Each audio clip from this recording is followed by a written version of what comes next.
राजस्थानच्या रखरखीत वाळवंटात आजही उभा आहे एक गड, आणि जो बोलत नाही, पण ज्याच्या प्रत्येक दगडातून त्याग, शौर्य आणि स्वाभिमानाचा आजही आवाज येतो.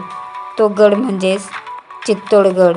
आणि या गडाच्या इतिहासात सोन्याच्या अक्षराने लिहिलेलं एक नाव म्हणजे राणी पद्मावती. आणि बघा मित्रांनो, ही केवळ एका राणीची कथा नाही, तर ही आहे एका स्त्री सन्मानासाठी दिलेल्या सर्वात मोठ्या बलिदानाची अशी ही कथा आज आपण बघणार आहोत. चला तर मग आपण बघूया चित्तोडगड आणि राणी पद्मावती. चित्तोडगड हा मेवाडचा एकदम अभिमान असा म्हणजे गड होता. राजपूत शौर्याचं ते एक मोठं प्रतीक होतं. आणि येथे तलवारीपेक्षा मोठी होती ती त्यांची प्रतिज्ञा. त्या प्रतिज्ञेला इतकं मान सन्मान होता, आणि मृत्यूपेक्षा मोठा होता तो त्यांचा स्वाभिमान. आणि मग काय झालं, हा गड अनेक युद्धांचा असा आजपर्यंत साक्षीदार आहे. पण सर्वात जो युद्ध होता तो वेदनादायक आणि तेजस्वी अध्याय म्हणजे राणी पद्मावतीचा जो जोहर होता तो युद्ध म्हणजे एकदम म्हणजे वेदनादायक असा तो युद्ध झाला, आणि तो आज या गडाला साक्षीदार आहे. राणी पद्मावती एकदम अतुलनीय सौंदर्य, म्हणजे इतकी सुंदर राणी होती का म्हणजे तिच्या सौंदर्याला तेवढ्या म्हणजे ठिकाणी जोड नव्हती. इतकी अशी सुंदर राणी होती सुलतानला. आणि तिचं खरं वैभव होतं ते तिचं चारित्र्य आणि धैर्य. तिच्या सौंदर्याची कीर्ती एकदम दूरवर पसरलेली होती. मग कसं त्यांनी राणीला काबीज केलं किंवा नाही हे आपण पद्मावती इतकी सुंदर होती का म्हणजे इतकी सुंदर अशी स्त्री नव्हती त्याने पहिली पाहिलेली. मग अढळ चारित्र्य, आणि तिचं केवळ सुंदर नव्हती, ती बुद्धिमान सुद्धा तेवढीच होती आणि एकदम संस्कारी होती.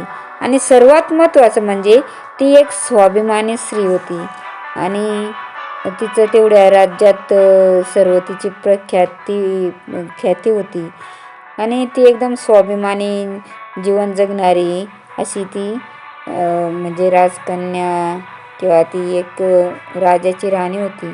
ती मेवाडचे राजा रावल रतनसिंह यांची पत्नी होती. आणि त्यांचं नातं केवळ राजच नव्हतं, तर विश्वास आणि सन्मानावर उभं होतं. मग काय झालं, ती राणी चित्तोडगडची जेव्हा राणी झाली पद्मावती, मग ही बातमी दिल्लीचा जो सुलतान होता अल्लाउद्दीन खिलजी त्याला कळाली. आणि पद्मावतीच्या सौंदर्याच्या कथाने तो एकदम भारावून गेलेला होता, मोहित झालेला होता.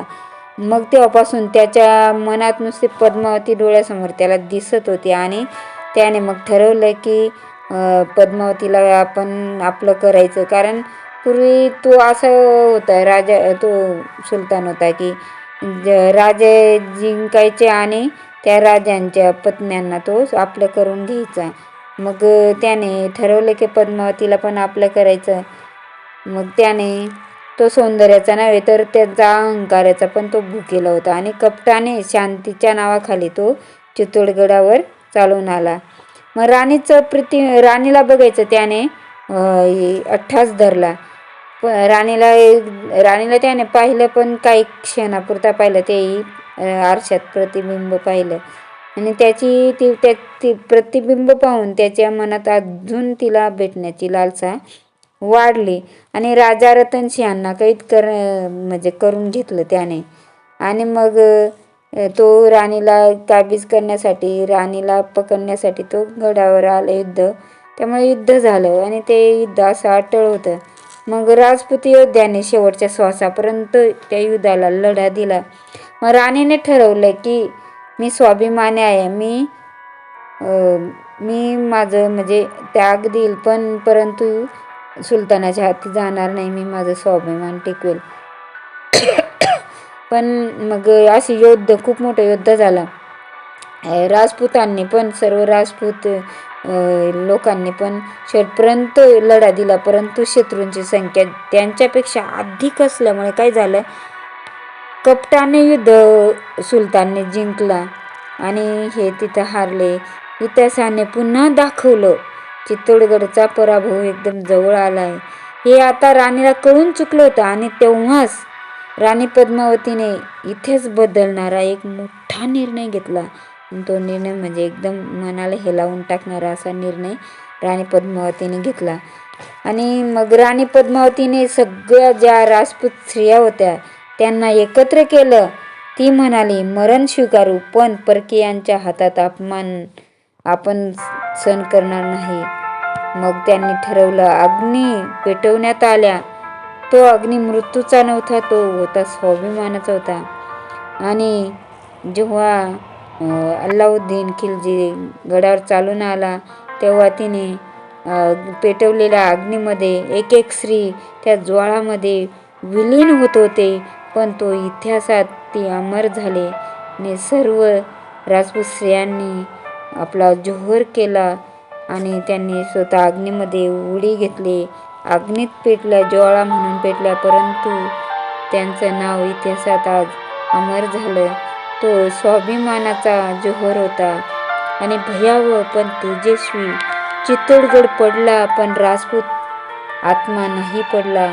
आणि म्हणून आज आपण असे त्यांनी राणी पद्मावतीची कहाणी आज आपण अभिमानाने ऐकतो, बघतो.